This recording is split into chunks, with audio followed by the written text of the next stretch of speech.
Some people think the world owes them everything. You wouldn't believe what I saw that day in the grocery store parking lot. Karen. Yes, that Karen. Pretended to be blind just to steal a handicap spot. And trust me, when I tell you the ending, you'll understand why I call it the most insane karma in real time I've ever witnessed.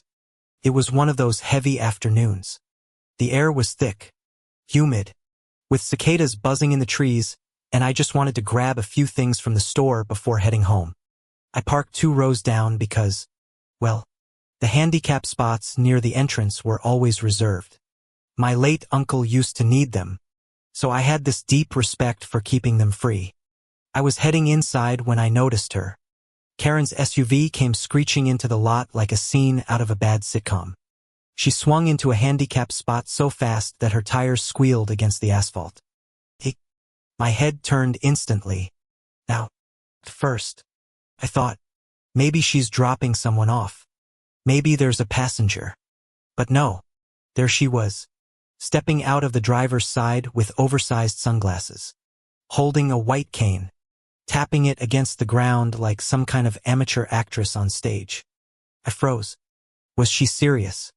The spot had the blue and white wheelchair symbol freshly painted, bright enough to be seen from across the lot. Karen, though, strutted out like she owned the world. She wasn't limping, wasn't struggling, just swinging that cane, tapping it with zero rhythm, almost hitting another car. Are you kidding me? I muttered under my breath, clutching my shopping list so tight it crumpled. And then, the audacity. She pulled out her phone, held it up in front of her face, clearly looking at the screen, and started typing furiously with both thumbs. Blind. Yeah, right. I actually laughed out loud. A bitter laugh that made a couple walking past glance at me. Unbelievable. I sighed. Here's the thing, the lot had cameras. I knew it because my buddy, an off-duty cop named Dan, once told me they'd caught a hit and run thanks to those very cameras. Something in my gut told me Karen wasn't just breaking a rule. She was begging the universe for a showdown. And oh, came. I went inside, but my head wasn't in the aisles.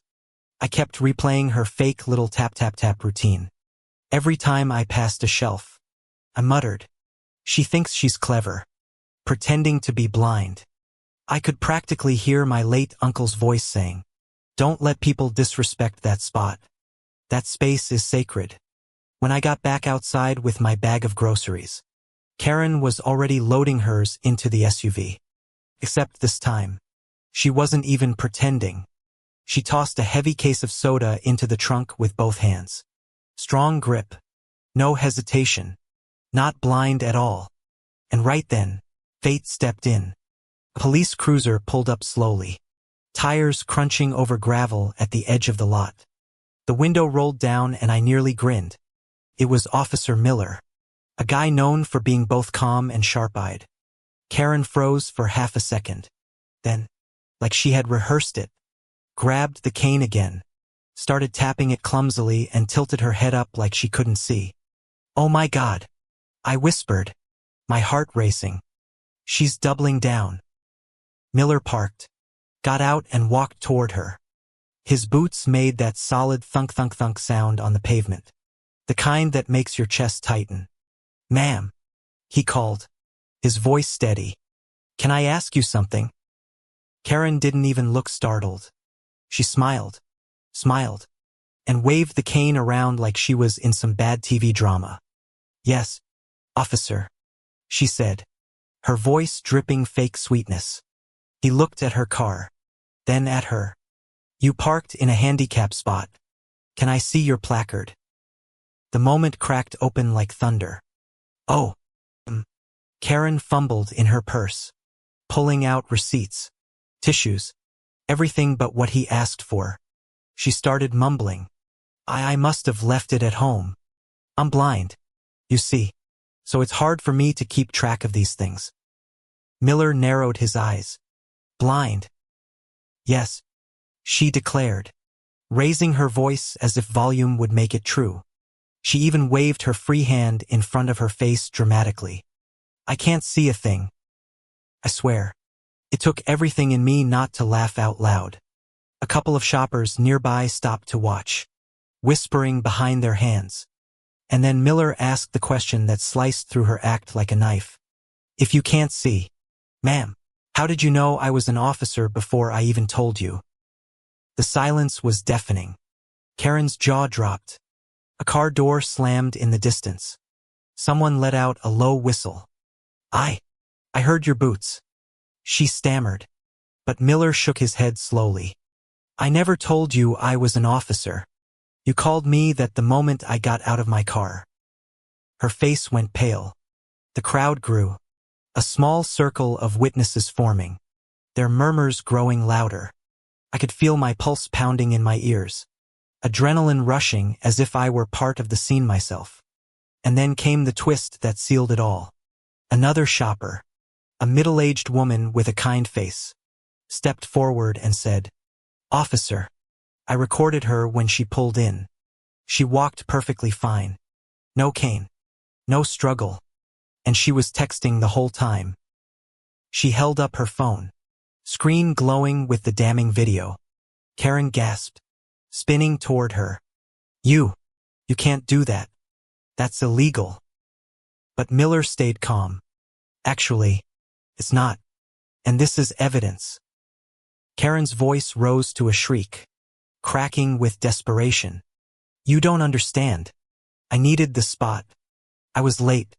Everyone always treats me unfairly. The crowd booed. Yes, booed. One man muttered.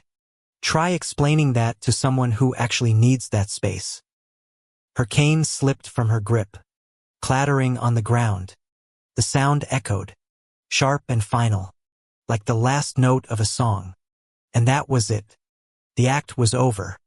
Miller sighed, pulled out his ticket pad and said the words I'd been waiting for. Ma'am, you're being cited for illegally parking in a handicap spot and for obstruction. You'll also need to explain this performance in court. Karen's face twisted, half fury, half fear. She screamed, This is harassment, and tried to storm into her SUV.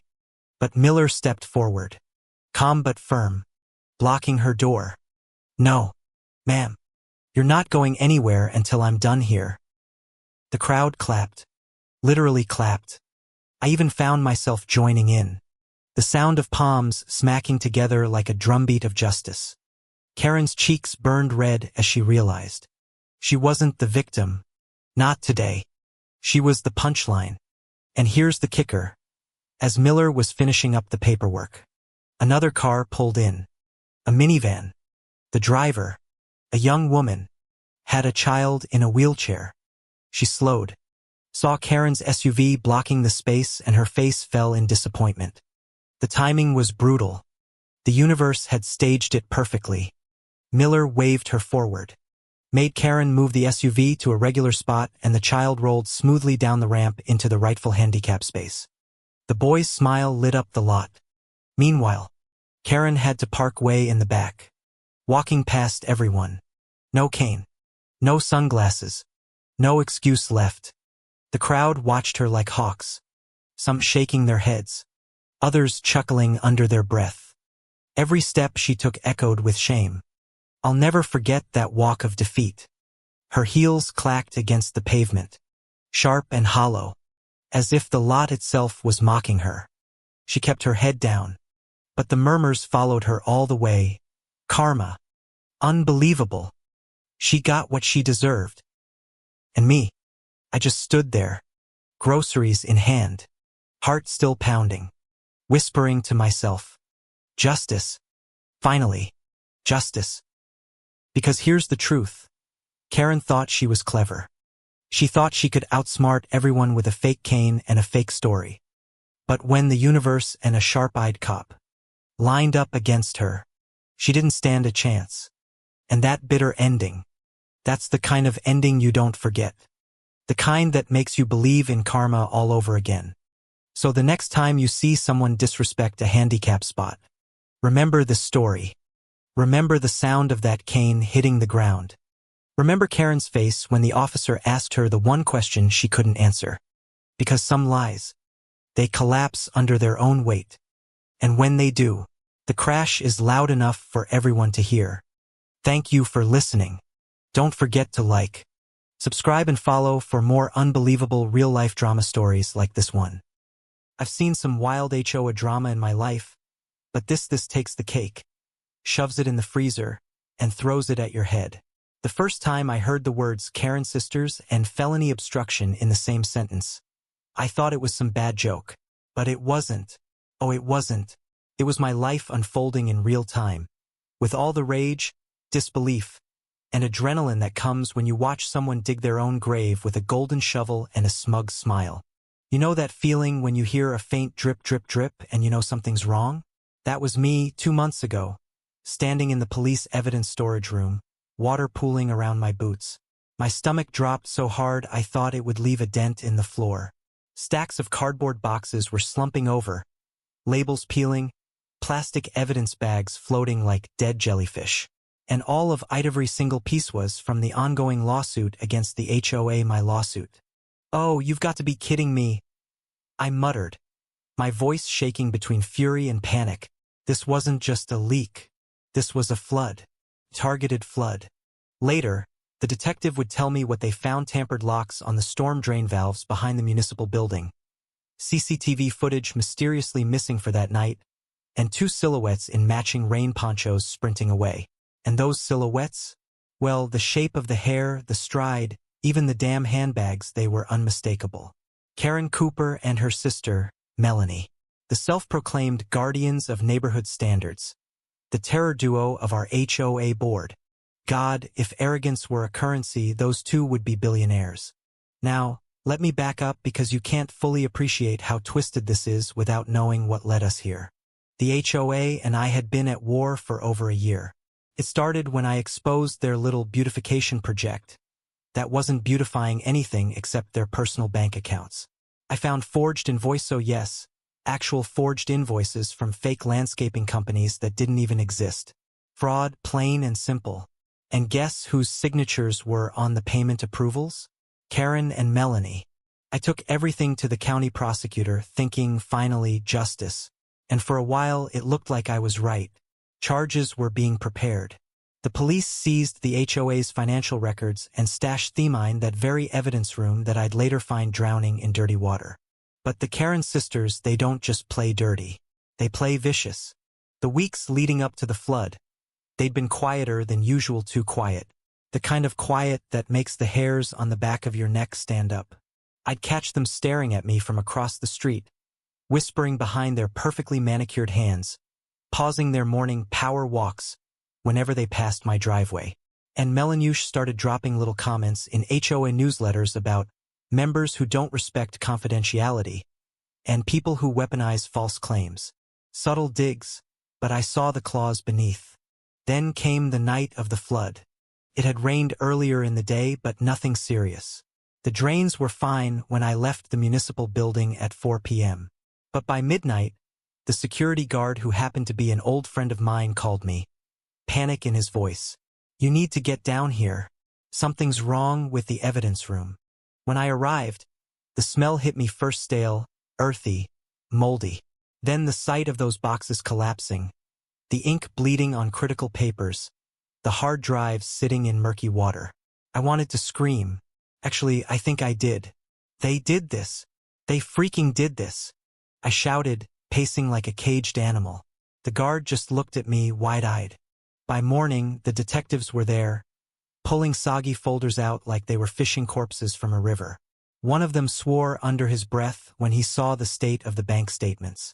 This is felony-level obstruction if we can tie it to someone, he said. Oh, I knew exactly who. But proving it? That was another story. And the irony, the Karen sisters overplayed their hand. 3 days later, a grainy clip surfaced on the neighborhood Facebook group. At first glance, it was just 2 women walking fast down an alley. But the wind caught Melanie's poncho just enough to reveal a glint of something: a key ring. The kind the municipal maintenance crew used. And guess who used to be on the town beautification committee? Yep, Melanie. She'd had access months earlier when she'd borrowed a set for a community garden project. By the end of the week, The detectives had matched the shoe prints in the muddy drain access tunnel to a very specific brand and size ones Karen had been bragging about buying in a limited edition release. Seriously, you couldn't make this up. When the arrest warrants were issued, I almost didn't believe it. The scene was something straight out of a bad reality show. Karen tried to act shocked, while Melanie kept yelling, "This is a setup. This is HOA harassment," as they were led to the patrol car. The irony could have been bottled and sold. But here's the real twist: their little stunt didn't just fail. It backfired so hard the judge practically chewed them alive in court. At the pre-trial hearing, he looked over his glasses and said, "You attempted to destroy critical evidence in an ongoing fraud investigation. That is felony obstruction of justice. And given the scale, I'm inclined to consider maximum sentencing." You could hear the collective gasp in the courtroom. And me? I just sat there, hands folded, pulse pounding, thinking, this is it. This is their downfall. The lawsuit against the HOA was now bulletproof because guess what? You don't try to destroy evidence unless there's something really worth hiding. And the forged invoices, the fraud, it was all still partially recoverable thanks to backups the Karens didn't know existed. That little oversight was going to cost them everything. Still, as satisfying as it was, I couldn't shake one thought. Why had they risked everything for this? Was it greed? Arrogance? Or just the pure, burning hatred of being exposed? Whatever it was, the universe had finally served them the perfect platter of poetic justice, cold, soggy, and dripping with irony. The trial date was set for late summer, but the fallout began long before that. The HOA board scrambled like ants on a hot skillet, calling emergency meetings, issuing vague statements about unforeseen disruptions. Neighbors who'd once been too scared to speak up suddenly found their voices. Stories poured out about intimidation, missing funds, even bogus fines the Karens had personally approved. It was like pulling one loose thread and watching the whole sweater unravel. Karen, of course, tried to spin it. She showed up on local TV with her hair freshly blown out, claiming she was the victim of a smear campaign. She insisted she had no idea the evidence storage had been flooded, that she was at home baking with her sister that night. Oh please. Even the reporter's raised eyebrow was practically audible through the screen. Melanie wasn't much better. She went on Facebook Live, pacing in her kitchen, rattling off conspiracy theories about me, the police, and big government, trying to take down independent community leaders. The comments section ate her alive. One neighbor wrote, "Melanie, we literally saw your shoes in the police photos. Sit down." By the time we reached the courtroom, they were cornered animals. The prosecution laid out the timeline with surgical precision security logs, key access records, that infamous Facebook clip, and the muddy shoe prints. Then came the kicker, the IT expert who restored nearly all the corrupted digital evidence. The forged invoices, the fake contractor signatures, the fraud, it all came back to life on the big screen. The Karen's lawyer looked like he wanted to melt into his chair. When the judge delivered the verdict, it wasn't just words, it was a hammer falling. Guilty. On all counts. Felony obstruction of justice. Fraud. Conspiracy. The sentencing would come later, but the judge made it clear prison time was on the table. And there it was, that flicker in Karen's eyes, the first crack in her perfect mask. As we left the courthouse, I passed them in the hallway. Karen avoided my gaze, but Melanie, she glared at me like she could set me on fire with sheer willpower. I stopped just long enough to say, "You should have stuck to gardening." She opened her mouth to reply, but her lawyer yanked her arm and kept her moving. Weeks later, the HOA dissolved under the weight of lawsuits from other residents. The community started rebuilding not just the finances, but the trust. It was quieter now, peaceful, and every time I walked past the municipal building, I'd glance toward the evidence room and think about that night, the flood, the panic, the rage, and how it had all turned into the very rope the Karens used to hang themselves. Some people call it karma. I call it the inevitable end of thinking you're untouchable. And if you want to hear the full breakdown of how I turned their fraud and failed sabotage into a lawsuit that ended their reign, make sure to subscribe to my YouTube channel for the whole uncut story. Hey, you don't belong here.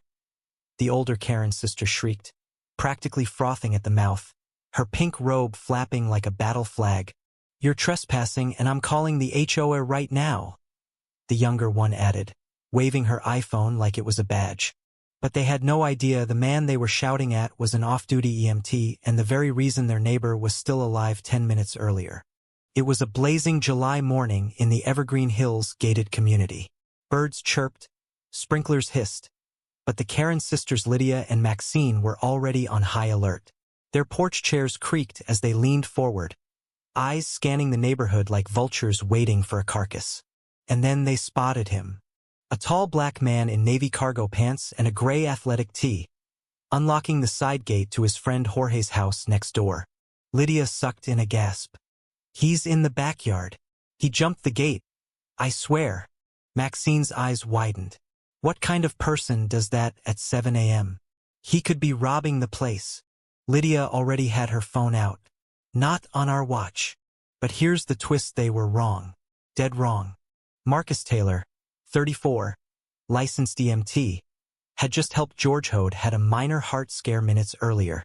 Marcus had sprinted over with his kit after getting Jorge's panic text. Chest tight, dizzy, not sure what's going on. And thank God he did. By the time Marcus arrived, Jorge was pale, sweating, and disoriented. Marcus stabilized him, ran a portable ECG, and stayed until paramedics came to transport him. Jorge waved gratefully from the ambulance. Marcus had just stepped outside to leave thinking it was over. That's when the Karen sisters struck. "You can't just walk around people's homes like that," Lydia snapped, stomping onto Jorge's driveway in fuzzy leopard slippers. "I live here," Marcus replied calmly, gesturing toward the neighbor's house. "My friend Jorge lives here. He had a medical emergency. I'm an EMT." Maxine crossed her arms, lips curling. "You expect us to believe that?" "Yeah," Lydia sneered. "Bet you say that to every house you're robbing." He blinked, stunned. "Are you kidding me right now?" "I'm calling the HOA president," Lydia hissed. "And the cops." Marcus took a breath, lips tight. "Go ahead. While you're at it, maybe look out for your neighbor who almost had a heart attack." "You don't talk to ladies like that," Maxine shot back, jabbing her finger at his chest. "This is a respectable community." He backed away, raising his hands. "You know what? Do whatever you want. I've done my job." And then it happened. Lydia midrant, red in the face, staggered. Her hands fluttered to her chest. Her knees buckled. "Oh my God!" Maxine screamed. "Lydia!" She collapsed to the ground like a dropped marionette. Her eyes rolled back. No sound came out, just a weak, rattling gasp. Marcus was beside her before Maxine could even think to call 911. "Move!" he barked, already opening his kit again. "She's in cardiac distress." Maxine froze. "Wait, what are you doing to her?" Marcus didn't answer. He was already checking her pulse, assessing airway, prepping the portable defibrillator. Sweat beaded on his forehead, not from panic, but from focus, from sheer will. Her heart's out of rhythm. "Clear her shirt." "No, you can't touch her like that," Maxine yelled. "She'll die if I don't," he snapped, voice sharp, commanding. "Do you want your sister to live or not?" Maxine stood there, trembling. "Oh God, do it." Zzz clack. The machine charged. "Clear!" he shouted, pressing the pads. Lydia's body jolted. Then silence. Then gasp. One long, rasping inhale. "Breathing restored," Marcus muttered, checking vitals. "Pulse weak, but stable. Call 911 again. Tell them it's a code blue." Maxine was sobbing, dialing with shaky hands. The EMTs arrived 5 minutes later, sirens slicing through the quiet. Neighbors gathered like moths to a porch light, whispering. Marcus gave a full report. His hands still shook a little, not from nerves but from how close she'd come. When they wheeled Lydia into the ambulance, Maxine finally turned to him. "Two didn't know," she stammered. "You assumed," Marcus said, voice low, still catching his breath. "You looked at me and saw a threat, not someone who saved your neighbor or your sister." Maxine's face crumpled. I'm so sorry. We didn't think. No. He cut her off. You didn't want to think. Because that would mean admitting you were wrong. Then he walked away, bag slung over his shoulder, sweat soaking into his shirt. The news spread like wildfire. HOA group chat? Exploding. One neighbor posted, "Did the Karen sisters really accuse a life-saving EMT of trespassing?" Another replied, "He saved Jorge and Lydia. That's 2 lives in one morning. What have you done today, Maxine?" Maxine didn't show her face for 3 days. Lydia? Still recovering. The hospital said without immediate defib and CPR, she would have flatlined. Permanently. But karma wasn't done with them yet. When the HOA board met later that week, they invited Marcus to speak. He declined politely. He didn't need applause. But the board did issue a statement. All residents are reminded that profiling, harassment, or obstruction of emergency personnel will not be tolerated. The HOA formally apologizes to Mr. Marcus Taylor for the unacceptable treatment he endured. And then came the kicker. Georgia Well-liked, longtime resident, filed a formal grievance against Lydia and Maxine for interfering with emergency aid and endangering multiple lives. The board had no choice. The sisters lost their committee privileges. Their HOA fines piled up for prior complaints, trash violations, neighbor harassment, noise complaints. When the neighbors finally held a neighborhood block party to honor Marcus, everyone came. Everyone except the Karen sisters. Maxine watched from her blinds, cheeks blotchy, arms crossed. Lydia sat in a recliner, arms limp, heart monitor blinking faintly beside her. "You think anyone—" Lydia didn't answer. Outside, someone clinked a glass and raised a toast. To Marcus, the man who saved 2 lives and kept his dignity when others tried to take it from him. Thunderous applause. Maxine closed the curtain. Silence. And that's when the guilt hit her like a freight train. She sat on the couch, fiddling with the edge of a throw pillow, unable to meet Lydia's eyes. The silence in their house was louder than any siren that morning. For the first time, Maxine realized they weren't just the neighborhood watchdogs. They were the problem. A week passed, then 2. And one afternoon, a white envelope arrived. Legal notice. Plaintiff, Marcus Taylor. Cause, civil lawsuit for defamation, interference with emergency services, and emotional distress. Maxine's hands trembled as she read it aloud. Lydia's eyes widened in horror. "He's suing us?" she rasped, weak from her recovery but suddenly alert. Maxine could barely breathe. "It says we endangered not just him but Jorge, and you, because we delayed his work, because we harassed him, because we assumed." Lydia slumped back into the cushions, pale and stunned. "But he saved me." Maxine's voice cracked. "And we treated him like a criminal." Later that night, Marcus gave a calm, collected statement on a live stream from his friend's porch. "I didn't want to go this route. But if we don't hold people accountable, nothing changes. If I hadn't been trained, hadn't stood my ground, 2 people might be dead. I was labeled a threat because of how I looked. This lawsuit isn't revenge. It's a message.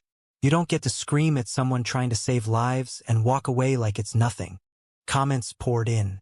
"We stand with you, Marcus. About time someone took a stand. Let this be a lesson to all the Karens out there." By the time the video hit 1 million views, the Karen sisters were infamous. No more porch meetings. No more HOA gossiping. Just closed blinds and whispered regrets. Some say Lydia cried watching the footage. Others say Maxine tried to apologize, but Marcus never responded. Maybe he didn't need to, because sometimes justice doesn't come with handcuffs. It comes with a signature on a lawsuit and the quiet power of truth. And if you're tired of seeing real heroes treated like threats, subscribe to our YouTube channel for more stories where karma doesn't just knock, kicks the door down. It started with a screech metal on metal-ass Karen's rusted-out Mercedes bumped my mailbox. Again, I flung open my door so hard the screen nearly popped off. "You've got to be kidding me," I shouted. She barely turned her head. just tossed a smug glance over her shoulder and marched into her beige stucco house like nothing had happened. Like blocking my driveway every single morning wasn't a problem. Like I didn't have to reverse at a 37-degree angle just to get to work. I stood on my porch, fists clenched, my breath fogged in the freezing February air. "You park there one more time, Karen, and I swear." "Swear what?" she called sweetly from her porch. "It's common property, Dan. You don't own the road." That woman had memorized every HOA clause like it was scripture, only she interpreted it like a corrupt preacher, always twisting the rules to suit herself. Parking right in front of my garage even though we had marked spaces. Even though we had agreed at the HOA meeting that driveways needed to remain accessible. But Karen thought HOA stood for her own authority. I had tolerated it for 3 weeks. 3 weeks of late work arrivals, missed Amazon packages, and me having to back out into a busy street like I was playing Mario Kart with real cars. But the final straw came on a Monday morning. Cold, wet. I had 20 minutes to make it across town for my job interview. And boom, there she was again. Mercedes parked sideways, not just blocking my driveway, but sitting like a smug middle finger pointed right at my garage door. That time, I didn't shout. I just stood there, lips tight, heart hammering behind my ribs. A slow breath. I snapped a photo, then another. License plate, position, timestamp, and then I called a guy named Miguel. Lieutenant Miguel Hartley, local firefighter and, conveniently, my brother-in-law. "Is it legal?" I asked him. He chuckled. "Legal? You mean if I hose her car down with high-pressure water in sub-zero weather? Let's just say not illegal enough to stop me." I smirked. "Meet me at 5 a.m. tomorrow." He didn't even ask why. Tuesday morning arrived cold as hell. -10 with a wind chill that sliced through jackets like razors. At 5:01 a.m., Miguel's fire truck coasted down the street in complete silence, lights off. Crew already briefed. And there it was. The same tired old Mercedes, sleeping smugly in front of my garage like it owned the place. "You ready for this?" Miguel grinned, stepping off the truck with a hose in hand. "I've never been more ready." They used a fine Miss Smart. Not enough to damage the car, but plenty to freeze every inch of it in place. The wheels, the doors, the handles, the trunk. Even the tiny keyhole got sealed like an ice sculpture. I stood watching, sipping hot coffee like it was champagne on New Year's Eve. By 6:10 a.m., the Mercedes was a glistening popsicle. By 6:30, Karen came out. Oh, that scream. What happened to my Saar? She stormed into the street in her pink bathrobe and fuzzy slippers, slipping slightly on the ice around her tires. Her eyes landed on me, and her lips curled into a snarl. "What did you do?" I didn't even flinch. "Looks like the weather caught your car off guard. You called someone. You sabotaged me," says the woman who's been blocking my garage for weeks. I shot back. "I documented everything. You want to call the cops? Go ahead. I've got photos, timestamps, and HOA complaints." Her jaw dropped open, and for a second, just a second, she looked nervous. But of course, she pivoted into performative rage. "I'm calling the HOA, this is harassment. I pay dues." I took a calm sip. So do I. But I also obey the rules. And then twist number 1. The HOA president, Tom Winters, stepped outside in his robe and slippers, phone in hand. "Karen, you've been cited 3 times this month," he called.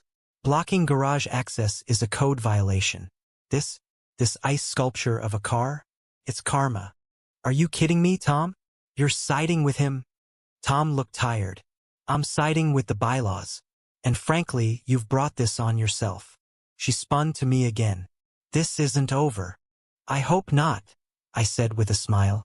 "Next time, I'll call a towing company and charge you by the hour." That afternoon, Karen tried to scrape the ice off herself with a kitchen spatula. She managed to break the driver's side mirror clean off. That night, she filed an HOA harassment complaint against me. That very night, I walked into the meeting and calmly passed around printed photos of every parking violation she had committed in the last month, dated, logged, and signed. I didn't yell. I didn't threaten. I just let the evidence speak. Someone in the back even clapped. The board voted unanimously to fine her $150 a day until she stopped parking there. She huffed out of the meeting red-faced, muttering something about lawyer friends. But nobody followed her out. Nobody sympathized. Then came twist number 2. 2 weeks later, I got a letter from the city building department. A concerned citizen, guess who, had reported my garage structure as being out of code. I laughed. The garage had been inspected last fall. So I called the inspector. When he showed up, we both discovered something weird. Someone had attempted to jam bricks under the rear corner of the garage to make it look uneven, as if the foundation was sinking. Couldn't believe it. You think she did this? The inspector asked. I didn't answer. I didn't need to. But what I did do was install a motion-activated camera aimed directly at the driveway. For nights later, at 1:47 a.m., it caught something. Karen sneaking into my driveway, holding a bag of salt.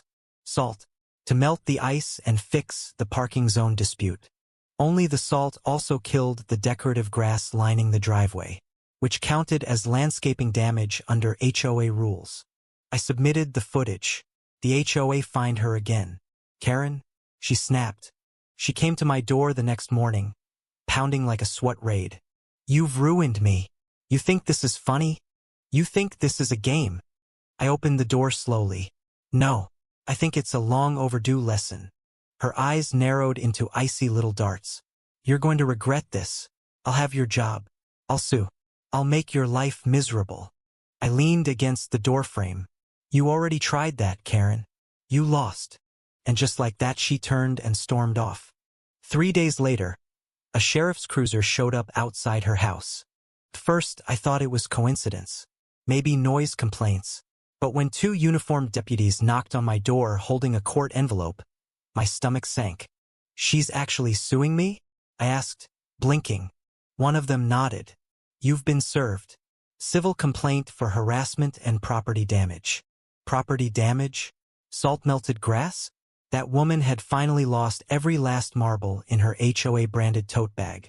But what Karen didn't know was that I had already forwarded the surveillance footage and full report to my attorney friend, Lena, who also happened to live on the same block. She'd seen Karen scream at delivery drivers, throw a rake at a kid's soccer ball, and once, shove over someone's Halloween skeleton for being obscene. Lena had been waiting for this moment. So we countersued. Defamation, false claims, HOA retaliation, trespassing, intentional sabotage. And this time, the court took it seriously. It took 3 hearings, hours of testimony, and Karen trying to fake cry twice both times while mispronouncing legal terms. She actually said perjury instead of perjury, and the judge had to stifle a laugh. The best part? Lena submitted the fire truck video. Yes, they had bodycam footage of Miguel misting her car with water at my request. Legal, authorized, and done at her own risk because she parked where she wasn't supposed to. Karen lost. Hard. The judge not only threw out her lawsuit but awarded me damages for $200 in legal fees, $500 for landscaping repair, and a formal restraining order barring her from stepping on my property. HOA issued their final notice. 3 more fines and she'd be suspended from board meetings for the rest of the year. That's when her car disappeared for good. She started parking 2 blocks away. Some neighbors said she even listed her house for sale, but I didn't care. My driveway was clear. My life was peaceful. And one morning, I walked outside with my coffee, looked at that open stretch of concrete, and smiled. Victory wasn't loud. It was silent, frozen, and legally bulletproof. So if you're ever dealing with an HOA Karen who thinks she's above the rules, document everything, stay calm, and know that karma drives a slow but ice-cold truck. And never underestimate how satisfying it is when a lawsuit backfires harder than a rusted-out Mercedes. Want more juicy stories of HOA drama, legal revenge, and poetic justice? Smash that subscribe button, especially if you've ever dreamed of winning a lawsuit without breaking a single rule.